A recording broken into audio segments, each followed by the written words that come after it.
Hello viewers, আসসালামু আলাইকুম। সবাই কেমন আছেন? আশা করি সবাই ভালো আছেন। আমি অ্যাডভোকেট মনোয়ারা আক্তার, চট্টগ্রাম জজ কোর্ট থেকে।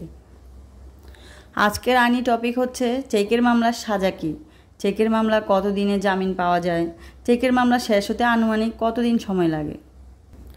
কতিপয় জরুরি একটি বিষয়, বর্তমান বাংলাদেশে চেকের মামলা সবচেয়ে বেশি হয়ে থাকে, কারণ কোনো জায়গায় সিকিউরিটি পারপাসে এই চেক প্রদান করতে হয়। সেটি বিজনেস পারপাস হতে পারে, বা ধার নিচ্ছে কেউ চেক দিয়ে, বা লোন নিচ্ছে চেক দিয়ে, বা ব্যবসা করছে চেক দিয়ে।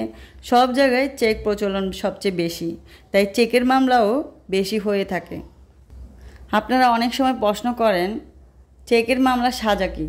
চেকের মামলা সাজা হচ্ছে 1 বছর পর্যন্ত বিনাশ্রম কারাদণ্ড, তাছাড়া অর্থদণ্ড বা উভয় দণ্ড দণ্ডিত হতে পারে। অর্থদণ্ড বলতে চেকের উল্লেখিত যে অ্যামাউন্ট আছে তার 3 গুণ পর্যন্ত জরিমানা হতে পারে। তার মানে আদালতের মূল টাকার সমপরিমাণ বা দ্বিগুণ বা 3 গুণ পর্যন্ত অর্থদণ্ড আরোপ করতে পারে আদালত। পাশাপাশি 3 মাস, 6 মাস, 8 মাস বা 1 বছর পর্যন্ত কারাদণ্ড দিতে পারে। এখন আপনারা বলবেন এখান থেকে বের হওয়ার প্রসেস কী। চেকের মামলা যখন রায় হয়, যতই চেষ্টা করেন না কেন কোনো লাভ নেই। চেকের উল্লেখিত যে পরিমাণ অ্যামাউন্ট আছে তার 50% টাকা কোর্টে জমা দিয়ে আপিলের সত্ত্বে জামিন নিতে হবে। এছাড়া চেকের মামলা রায়ের ক্ষেত্রে জামিনের আর কোনো অপশন নাই, দিতেই হবে টাকা, এটাই হচ্ছে বাধ্যতামূলক। চেকের মামলায় অনেকে আছে মামলা হয়েছে জানার পরেও কন্টেস্ট করে না। সমন এরপর ওয়ারেন্ট যাওয়ার পর কিছুদিন লুকিয়ে থাকে, মনে করলো কিছুই হলো না, ওইদিকে মামলার রায় হয়ে যায়।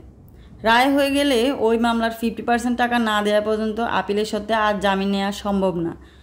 ধরেন 5 লক্ষ টাকার রায় হলে তাহলে আপনাকে অবশ্যই 2.5 লক্ষ টাকা দিয়ে মামলার জামিন নিতে হবে, অর্থাৎ 50% টাকা জমা দিয়ে জামিন নিতে হবে।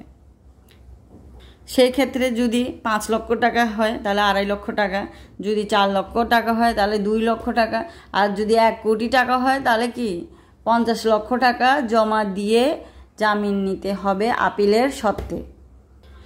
তো এখন করণীয় হচ্ছে যে যখন আপনি জানবেন যে চেকের মামলা হয়েছে আপনার বিরুদ্ধে এবং সে মামলার ওয়ারেন্ট হয়েছে, তাহলে অবশ্যই কোর্টে গিয়ে আত্মসমর্পণ করে অবশ্যই জামিন নিয়ে নেবেন। আবারও বলছি, চেকের মামলা জামিনযোগ্য অপরাধ না পেয়ে জামিন নেবেন, হতাশার কিছু নেই। এখন প্রশ্ন হচ্ছে চেকের মামলা শেষ হতে কতদিন সময় লাগে। দেখেন, চেকের মামলা শেষ হতে হবে কখন হবে তা নির্ভর করে অবশ্যই পুরোপুরি আদালতের উপর, আদালতের কার্যক্রমের উপর। তবে একটি চেকের মামলা শেষ হতে মিনিমাম 1 থেকে 2 বছর সময় লাগে। যাই হোক, ভালো থাকবেন, সবাই সুস্থ থাকবেন। চেক সম্পর্কে আরও কোনো প্রশ্ন থাকলে অবশ্যই কমেন্ট করে জানাবেন। আল্লাহ হাফেজ।